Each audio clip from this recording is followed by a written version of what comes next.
मनुष्य के सारे संबंधों का आधार है अपेक्षा। पति कैसा हो जो मेरा जीवन सुख और सुविधा से भर दे। पत्नी कैसी हो जो सदैव मेरे प्रति समर्पित रहे।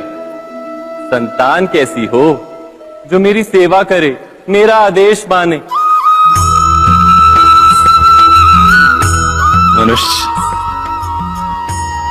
मनुष्य उसी को प्रेम भी कर पाता है जो उसकी अपेक्षा पूर्ण करता है। और अपेक्षा की तो नियति है भंग होना। कैसे? क्योंकि अपेक्षा मनुष्य के मस्तिष्क में जन्म लेती है। कोई अन्य व्यक्ति उसकी अपेक्षाओं के बारे में जान ही नहीं पाता। पूर्ण करने की प्रामाणिक इच्छा हो तब भी कोई मनुष्य किसी की अपेक्षाओं को पूर्ण नहीं कर पाता। और वहां से जन्म लेता है संघर्ष। सारे संबंध संघर्ष में परिवर्तित हो जाते। पर मनुष्य अपेक्षा को संबंध का आधार ना बनाए और स्वीकार करे केवल संबंध का आधार, तो क्या ये जीवन स्वयमेव सुख और शांति से नहीं भर जाएगा? स्वयं विचार कीजिएगा।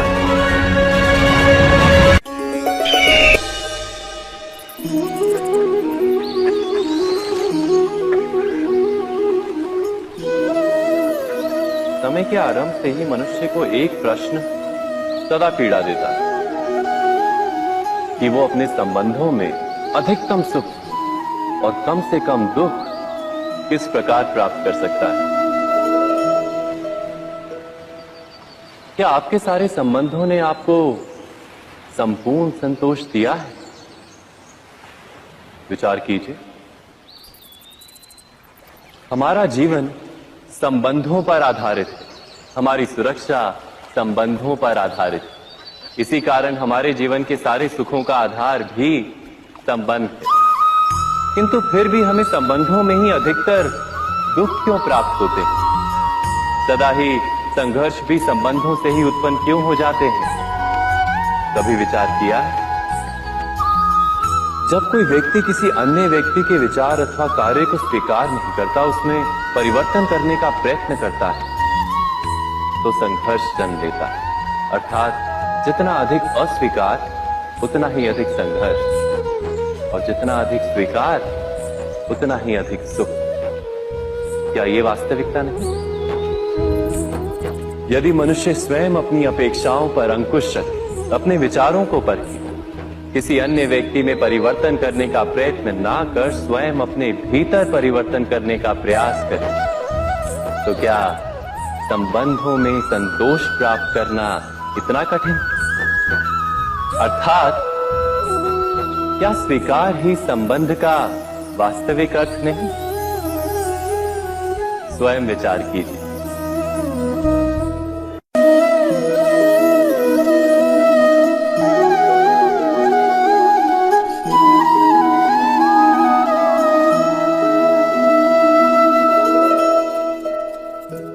जब किसी व्यक्ति को किसी घटना में अन्याय का अनुभव होता है, तो वो घटना उसके अंतर को झकझोर देती।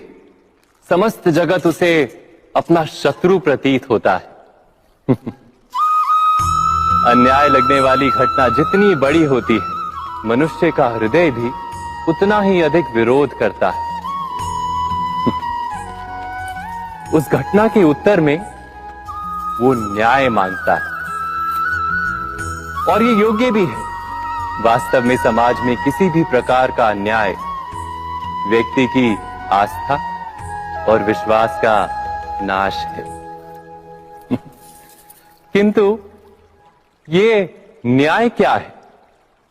न्याय का अर्थ क्या है? अन्याय करने वाले को अपने कार्य पर पश्चाताप हो और अन्याय भुगतने वाले के मन में फिर से विश्वास जगे समाज के प्रति।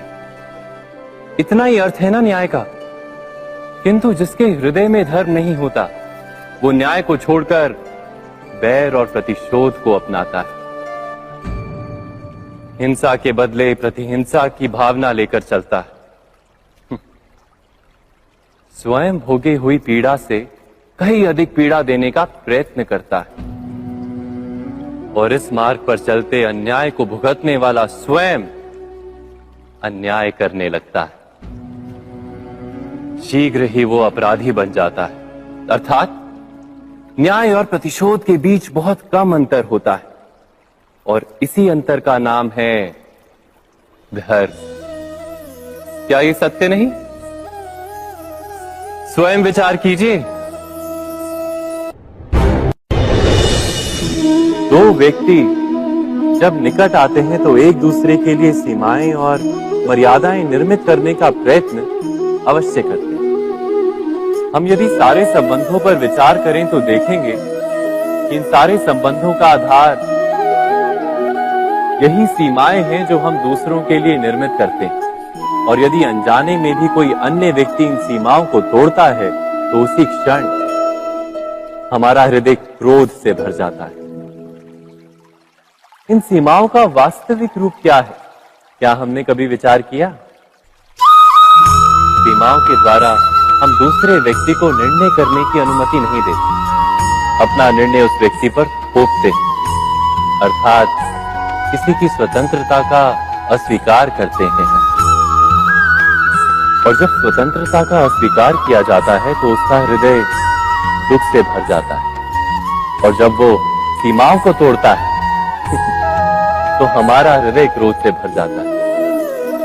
क्या ऐसा नहीं होता?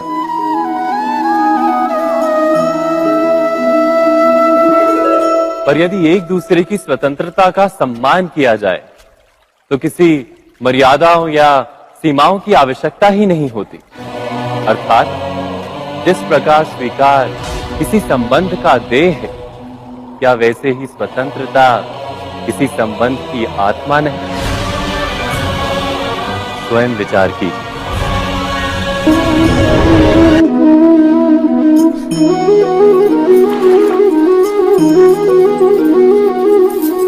पिता सदा ही अपने संतान के सुख की कामना करते हैं, उनके भविष्य की चिंता करते रहते हैं। इसी कारणवश सदा ही अपने संतानों के भविष्य का मार्ग स्वयं निश्चित करने का प्रयत्न करते रहते हैं।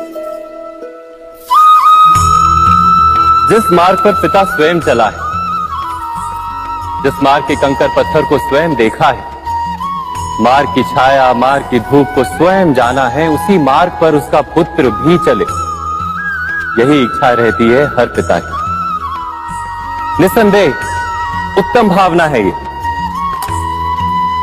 किंतु 3 प्रश्नों के ऊपर विचार करना हम भूल ही जाते हैं।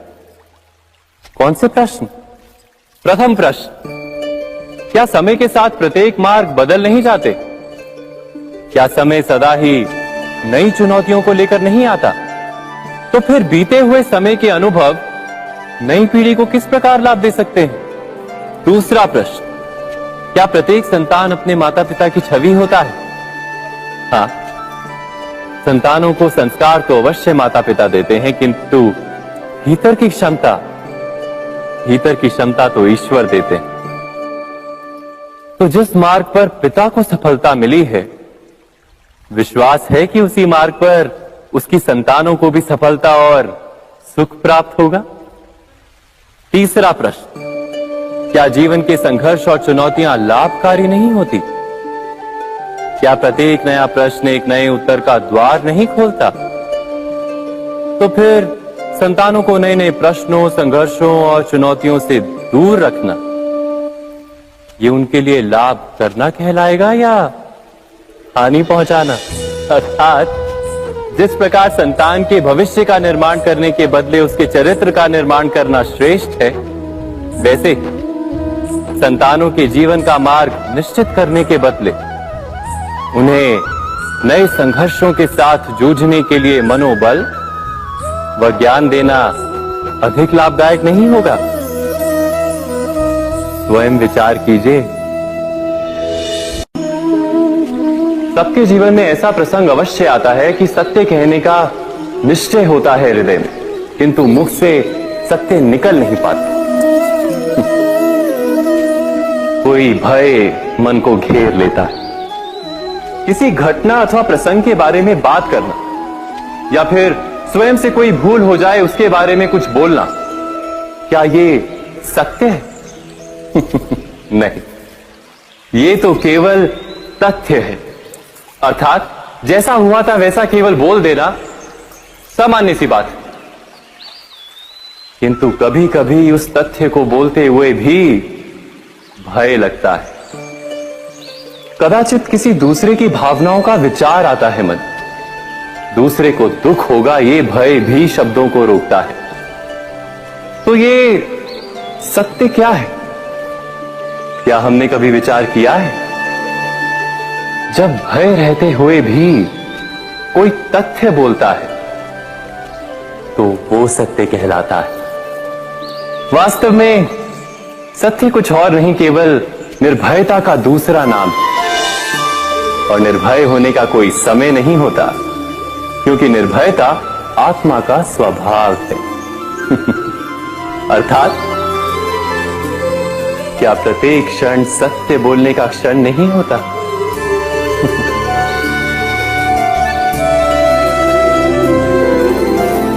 स्वयं विचार कीजिए।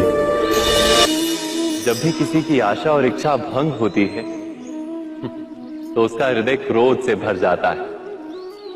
जिस व्यक्ति को वो अपना अपराधी समझता है उसे दंड देने का प्रयत्न करता है। पर क्या हमारी इच्छा या आशा का भंग होना क्या सदा ही किसी का अपराध होता है? इच्छाओं के अपूर्ण रहने के तो कई कारण हो सकते हैं। कुछ तो संजोग के कारण अधूरी रह जाती हैं और कुछ नियति के कारण। और कभी कभी इच्छाओं का स्वरूप ही ऐसा होता है कि वो पूर्ण नहीं हो पाती। बिना परिस्थिति पर विचार किए किसी को अपराधी मान लेना न्याय नहीं, प्रतिशोध है। न्याय का आधार तो दया है, करुणा है, और प्रतिशोध का आधार क्रोध, अहंकार। अर्थात हृदय में करुणा धारण किए बिना किसी के अपराध के विषय में विचार करना, किसी को दंड देना, क्या अपने आप में ही अन्याय नहीं? स्वयं विचार कीजिए।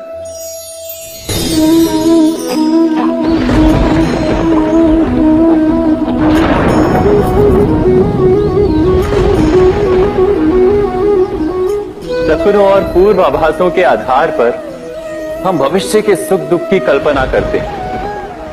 भविष्य के दुख का कारण दूर करने के लिए हम आज योजना बनाते हैं। किंतु कल के संकट को आज निर्मूल करने से हमें लाभ मिलता है या हानि पहुंचती है? ये प्रश्न हम कभी नहीं करते।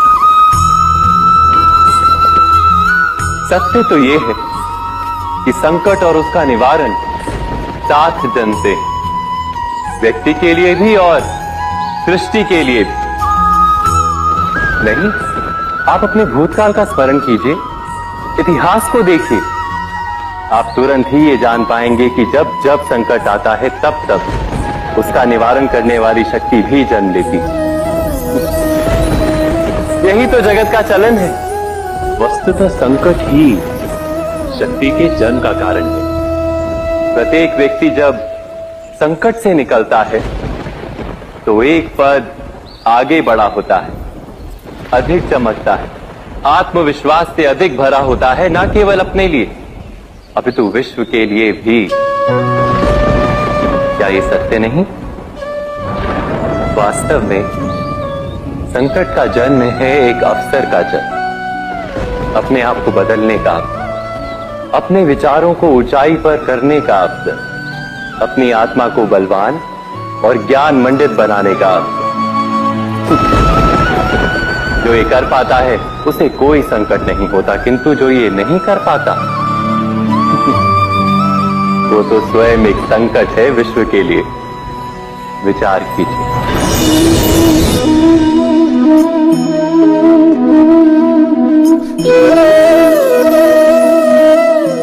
परंपरा में धर्म बसता है और परंपराएं ही धर्म को संभालने का कार्य करती हैं, ये सत्य है।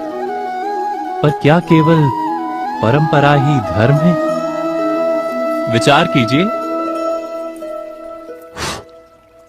सत्य तो यह है कि जिस प्रकार पाषाण में शिल्प होता है, उसी प्रकार परंपरा में धर्म होता है।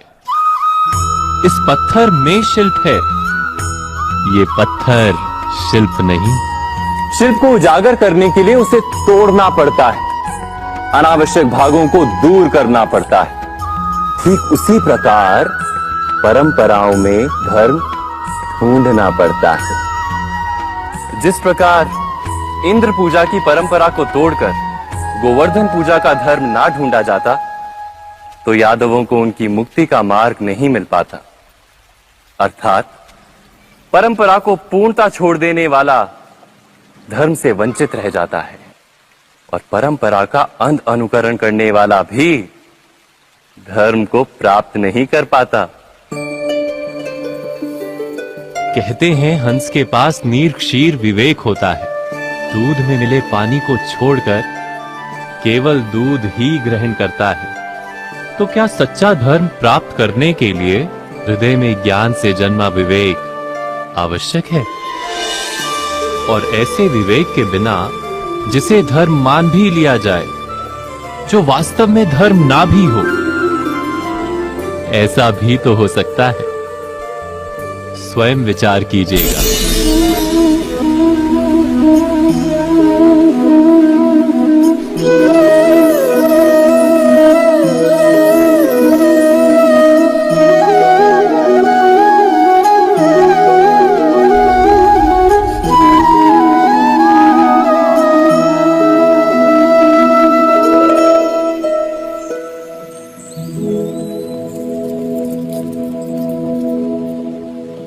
भविष्य के आधार पर सब आज का निर्णय लेना चाहते हैं।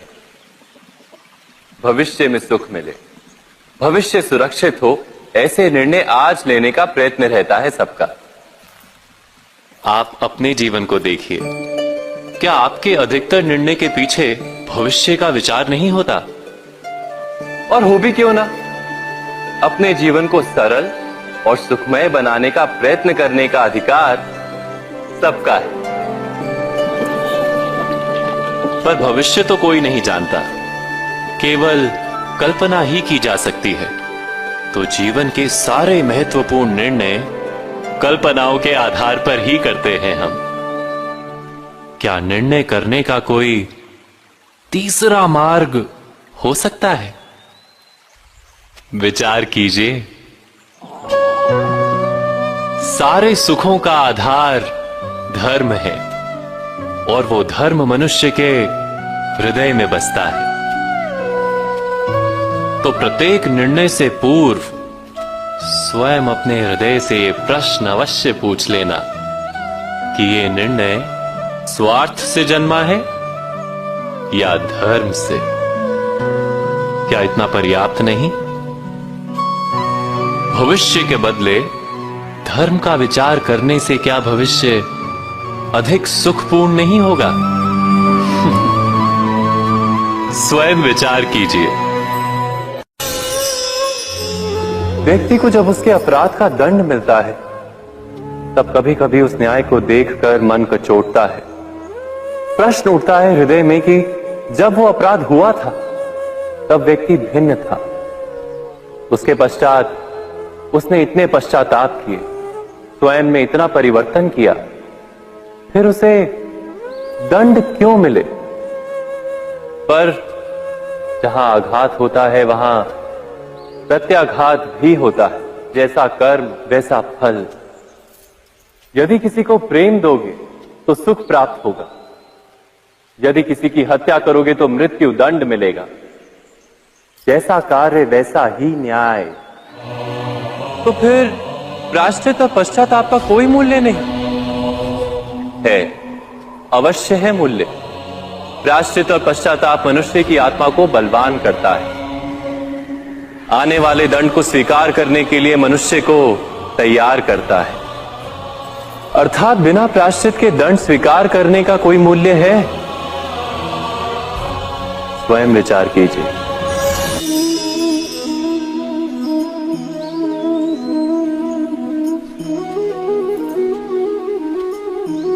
जब अपने किसी अच्छे कार्य के उत्तर में दुख प्राप्त होता है अथवा किसी को उसके दुष्ट कार्य में सुख मिलता है तो मन अवश्य ये विचार करता है कि अच्छा कार्य करने का, धर्म के मार्ग पर चलने का तात्पर्य क्या है। पर दुष्ट आत्मा को क्या प्राप्त होता है ये भी देखिए। दुष्टता करने वाला हृदय सदा चंचल रहता है, अकुलाता रहता है। मन में सदा नए नए संघर्ष उत्पन्न होते हैं। अविश्वास उसे जीवन भर दौड़ाता है। क्या ये सुख? जबकि धर्म पे चलने वाला, अच्छा कार्य करने वाला, सच्चरित्र व्यक्ति का हृदय शांत रहता है। परिस्थितियां उसके जीवन के सुख में बाधा नहीं बनती। समाज में सम्मान और मन में संतोष रहता है सदा।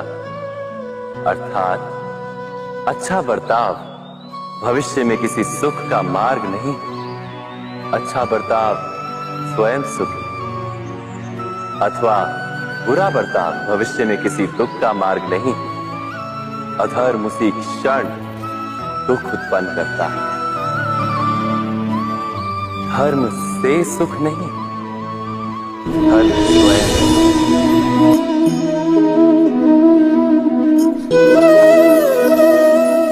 सत्ता की लालसा सबके हृदय को घेरे रहती है।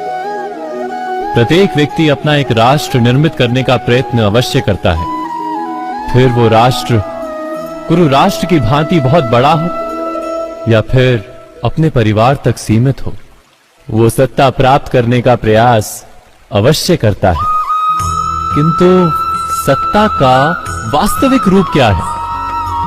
क्या हमने कभी विचार किया है? एक मनुष्य जितने अधिक लोगों के जीवन को प्रभावित कर सके, जितने अधिक लोगों के जीवन की स्वतंत्रता पर अंकुश रख सके, उतनी ही अधिक सत्ता का अनुभव करता है वो। सत्ता का वास्तविक रूप ही है अन्य के जीवन पर स्वयं का प्रभाव। किंतु क्या वास्तविक प्रभाव प्रेम, दया, करुणा और धर्म से निर्मित नहीं होता? जब भी मनुष्य कठोरता और अधर्म से सत्ता प्राप्त करने का प्रयत्न करता है, तब वो दूसरों के हृदय में विरोध अथवा विद्रोह को जन्म देता है। और परिणाम कुछ इस प्रकार। हां, कुछ समय के लिए वो स्वयं को प्रभावी और शक्तिशाली अवश्य पाता है, किंतु वो वास्तविक सत्ता नहीं। यही कारण है कि भृगु और वशिष्ठ जैसे ऋषियों की आज भी पूजा की जाती है, रावण और हिरण्यकशिपु की नहीं। इस पर तो आप विचार अवश्य करें। सत्य कहा ना?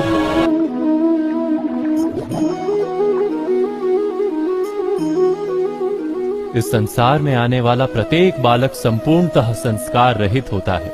उसके अंतर पर ना किसी अच्छे संस्कार के चिन्ह अंकित होते हैं, ना ही बुरे संस्कार के। अर्थात जन्म से बालक में ना कोई गुण होता है और ना ही कोई दोष।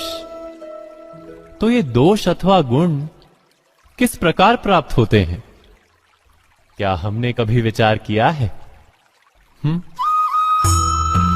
जो बात माता पिता के मुख से निरंतर सुनी जाती है, वही बात उनकी संतानों के हृदय का संस्कार बनती है। जैसे किसी गांव में नदी तट तक एक पगडंडी बन जाती है केवल उस मार्ग पर बार बार चलने के कारण।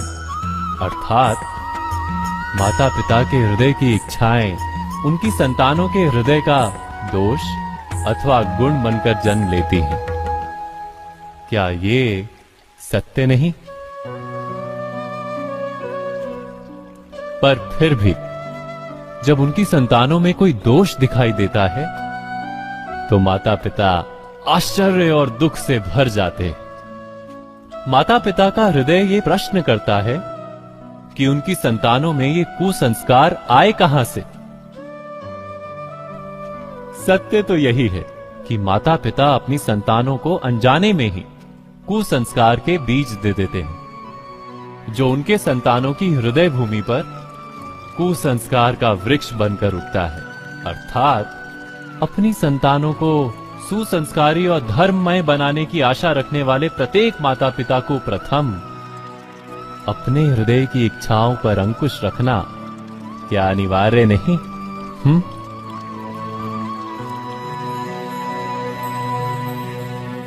प्रत्येक माता पिता इस पर विचार अवश्य कीजिएगा।